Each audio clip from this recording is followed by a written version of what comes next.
Donald Trump lost in 2017, 2018, 2019, 2020, 2021, 2022, 2023, and last night. Wow. Tom Suozzi told a local news station when this question was raised about Biden, quote, "The bottom line is he's old. I mean, he's 81 years old. Do you have any concerns about his age? Do you have any concerns about whether or not he should be the nominee?" I mean, I think right now, when it comes to the president's age, folks are talking about how he's 81, but we have to look at, first of all, Donald Trump is around the same age as 77, president. yeah. He's 77 years old. They could have gone to high school together. And beyond that, Donald Trump has 91 indictments. Oh, that's gotta hurt! I mean, she's not wrong. The difference in Biden's age and Trump's is 3 years, 7 months and 91 felony charges.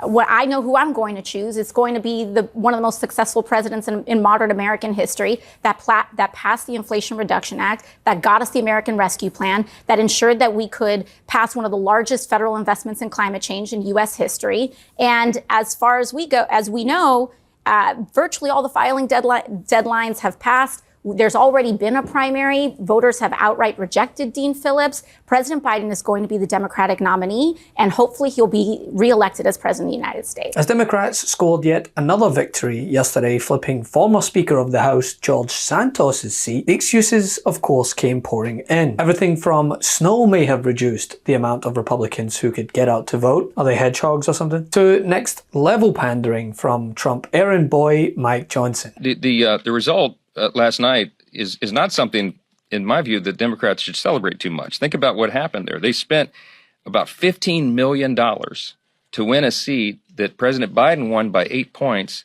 They won it by less than 8 points. Their candidate ran like a Republican. He sounded like a Republican talking about the border and immigration, because everybody knows that's the top issue that is on the hearts and minds of everybody. Speaker Johnson said he was slamming this package for excluding the border security provisions.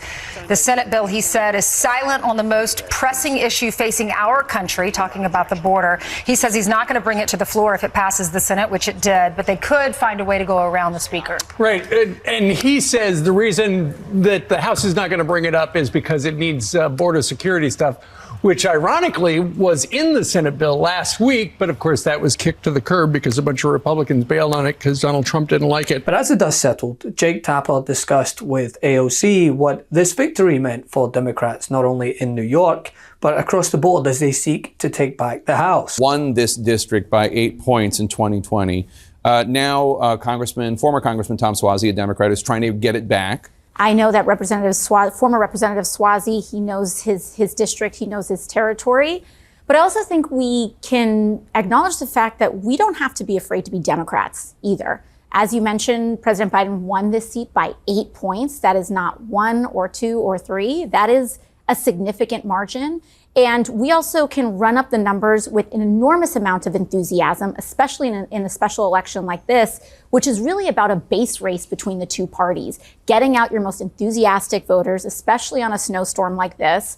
And that's with messages on everything from abortion rights to making sure that we're having just solutions and comprehensive solutions on immigration that don't also have to just be on the defense. Before turning their attention to the presidency and that all too pertinent question that continues to keep Trump encouraging Putin to invade NATO allies off the front page, Biden's age. Given all of the things that have happened this week, including, and I know you asked Chris Christie about this, the fact that Donald Trump yesterday suggested that Vladimir Putin should have free rein in attacking NATO allies. Yeah. And what do we see when we wake up this morning?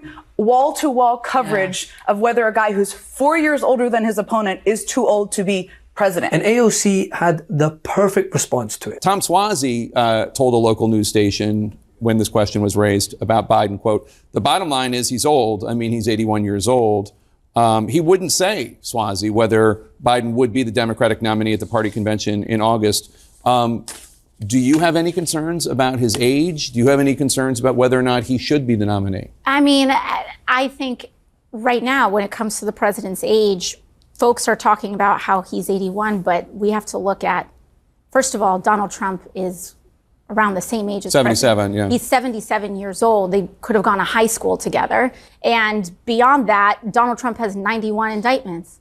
And what I know who I'm going to choose. It's going to be one of the most successful presidents in modern American history that passed the Inflation Reduction Act, that got us the American Rescue Plan, that ensured that we could pass one of the largest federal investments in climate change in U.S. history. And as far as we go, as we know, virtually all the filing deadlines have passed. There's already been a primary. Voters have outright rejected Dean Phillips. President Biden is going to be the Democratic nominee, and hopefully he'll be reelected as president of the United States. Are you worried at all about these challenges from the left? Jill Stein, Cornel West. I don't know where RFK Jr. is, whether he's left, right, or center, but there is a real fear that they could take votes away from Biden. That is real. That is real, especially in states like Michigan, Pennsylvania, critical swing states.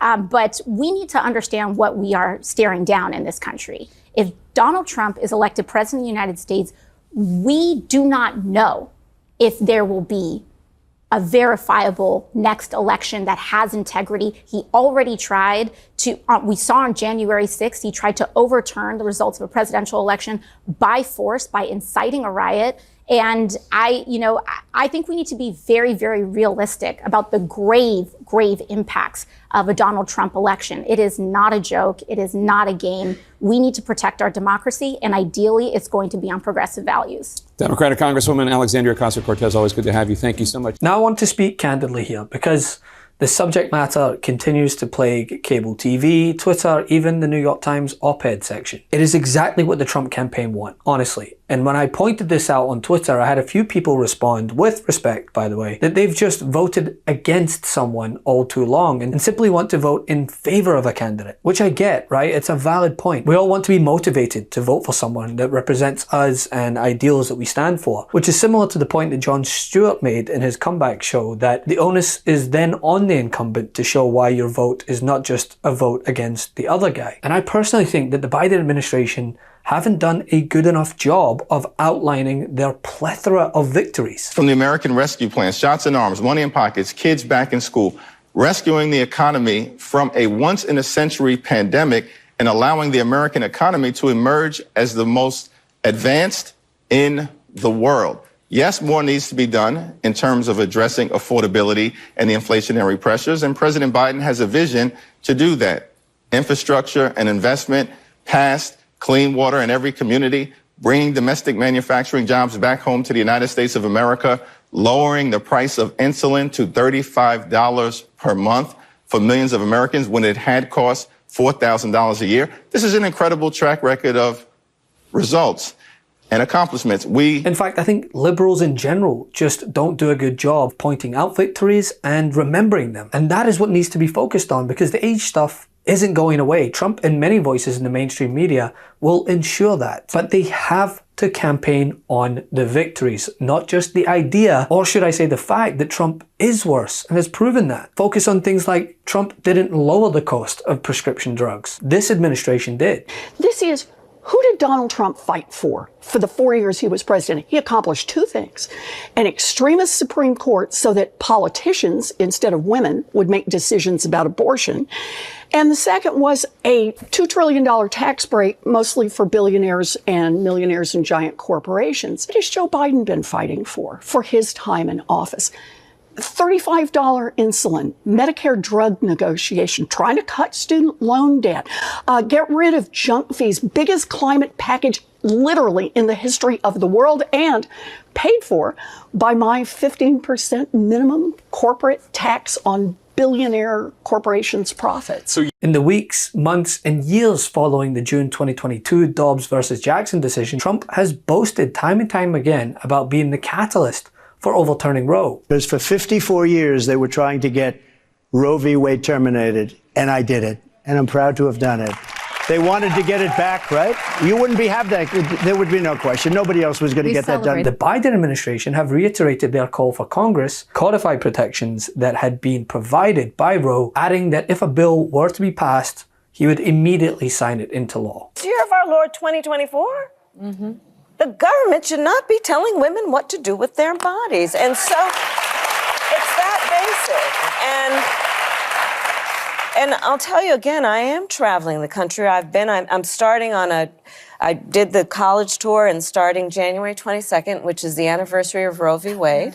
I'm starting a tour on fighting for our reproductive freedom. Trump tripled the national debt and offered tax cuts for his 1% mates. This administration has forgiven $136 billion in student loan debt and is campaigning on more relief. Some New Hampshire voters are grateful for President Biden's forgiveness efforts. I wasn't able to pay my loans back over so many years, and they went into default, and that was holding me back from being able to go to college again, which I want to do. So this helped me out with my credit as well. College loan forgiveness is one issue that all the GOP candidates agree on.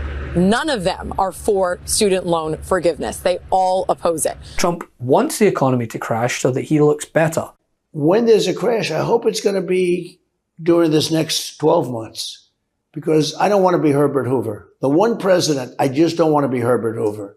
Biden's administration has so far registered 6 times more jobs in his term than any of the previous 3 Republican presidents combined. They've scored record lows in unemployment. 199,000 jobs added in November. The unemployment rate came down to 3.7%.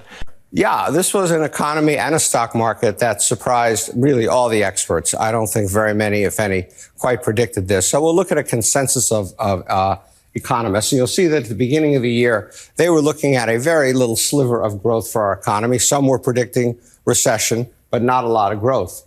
What happened, and this includes the fourth quarter, which we'll get the actual number, but we have good estimates, 3% growth. A very solid, very solid performance for the economy. Then you take a look at unemployment. Economists thought it was going to edge up to close to 5% as the Federal Reserve raised rates and forced the economy to slow down. In fact, it's just under 4%. It's still more or less where it's been for several years. If you look, tied to that is jobs growth, of course. Consensus, for the reasons I said, expecting a slower economy, thought we would actually lose a few jobs per month.